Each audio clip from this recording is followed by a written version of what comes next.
Embassy failed to put in place the kind of verifiable measures that would assure the safety of Mr. Chen and his family. If these reports are true, this is a dark day for freedom, and it's a day of shame for the Obama administration. At no point during his time in the embassy did Mr. Chen ever request political asylum in the U.S., and at every opportunity he expressed his desire to stay in China, reunify with his family, continue his education, and work for reform in his country. Chinese dissident Guangcheng continues to be in Chinese custody after being at the U.S. Embassy in Beijing for a number of days.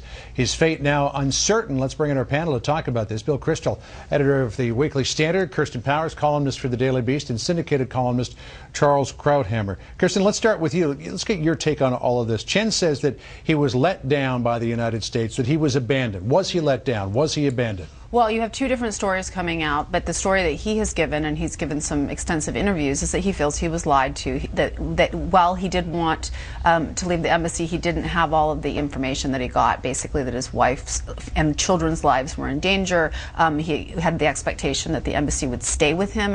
Instead, they left him alone. Remember, he's blind, he's injured, and they left him alone in the hospital. He did not have an expectation that he would just be left there. And now they can't have any physical contact with him. They're only able to speak to him on the phone. So does that constitute abandonment?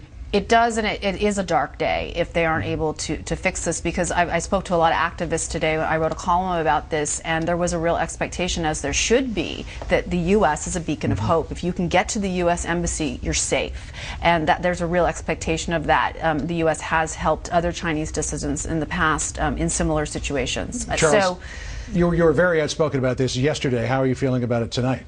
Well, obviously, Mr. Chen is feeling worse because he has been left out there. Our spokesman, as we saw earlier in the show, was unable to say whether he was in Chinese custody or not. Well, that tells you how little we know and how much we have let him out of our control. I think this is a test of the administration's competence above anything. I mean, this is not the first time in U.S. history people have sought asylum, at least in the sense of protection from the United States. To have let him go without any kind of assurances. Apparently our people accompanied him to the hospital, and then after a test or two they left. And they left him obviously in the custody of the Chinese. We don't know where he is. We can't communicate with him. Did the embassy not seek certain guarantees? You don't let him out until you have certain guarantees from the Chinese government to the United States, to the Secretary of State, and that looks as if it didn't happen. I think right now it is a test of competence, and do they have any commitment at all to human rights? This is going to be a test case. I think the administration ought to realize that the entire mission that they were hoping to get him out of the way, this irritant out of the way, and have the high-level summit is completely in jeopardy. It's all about Chen right now.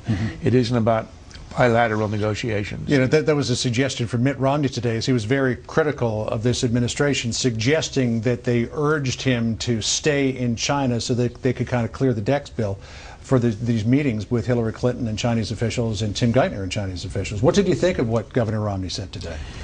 I mean, I'm happy to be critical of the Obama administration, as anyone is, but I think this is an awfully fast-moving story, and if I were advising Governor Romney, I would have said, you don't need to get in the middle of this story.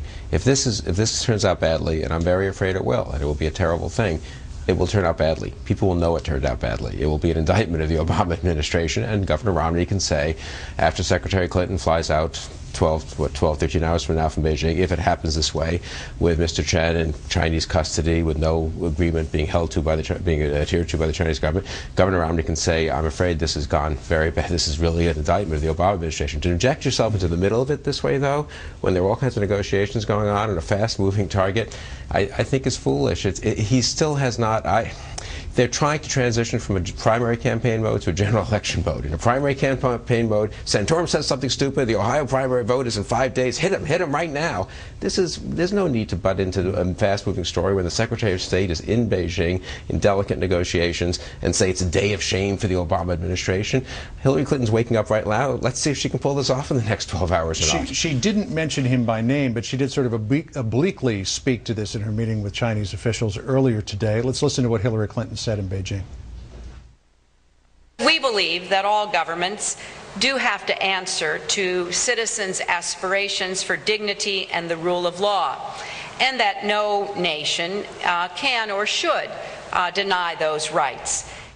You know, another former Chinese dissident, Bei Ling, who is the head of the Chinese Penn Center here in the United States, said today that Hillary Clinton, at the very least, should go to the hospital to meet with him. Kirsten, do you think she should do that? Yeah, she absolutely should meet with him. I mean, this is the thing is, the problem is, I don't think it is incompetence. I wish it was incompetence. I think it was actually they just decided we care more about trade agreements and having these high-level meetings than we care about human rights. And the onus is now on them to prove that that statement's not true, because they had him on U.S. soil, and they have completely let him out into this horrible situation. His family's still in danger, and I think that it's going to really reflect badly on the United States. We just have a few seconds left here, Charles. What do you think the United States should do? They have to get him and his wife and children out. That's the minimum, and I don't know if they're going to succeed or not, but I think the reason that this is a bad event for the Obama administration, because it reflects incompetence in the way they trust and they are taken by dictatorships in negotiations. With the Russians, we just heard earlier in the show the Russians saying if we don't get a deal on missile defense, we're going to attack U.S. facilities in the Czech Republic and Poland. This is, and are dealing with Iran, our negotiations with Syria. This is a pattern of this administration unable to get tough and to get anything out of our adversaries. Don't go away, because we want to come